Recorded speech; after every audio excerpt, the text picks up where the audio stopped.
د جرمني ژبې دا عجیبې جملې ته ګورئ. Ich weiß, dass das Buch ist, das dir gefällt. دې جمله کې 4 ځله das راغلی ده. دا das او das سره ډېر غټ توپیر لري. راځئ چې په ګډه زده کړو، خو مخکې له هغې نه لایک او فالو له یاده ونه وځي. د das کلمه په 4 ځایونو کې کارول کېږي، خو مختلفې وظیفې لري. لومړی آرټیکل لکه das Buch، das Auto، das Kind. دوم یې demonstrativ pronomen یا اشاروي ضمیرونه لکه was ist das؟ Das ist ein Stift. د انګلیسي this او that د دواړو لپاره په جرمني کې das کارول کیږي. دریم relative pronomen یا نسبی ضمایر سره کارول کیږي. نسبی ضمایر په نسبی جملو کې کارول کیږي. په دې جملو کې که ستونزه لرئ په یوټیوب کې ورکئ نسبی جملې جرمني له ظریف سره.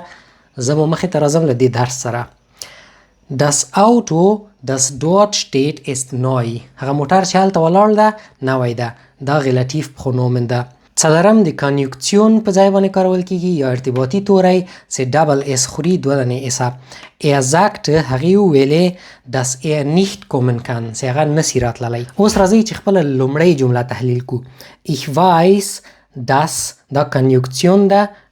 څلورم نمبر دا بل das چې ده demonstrative pronomen ده.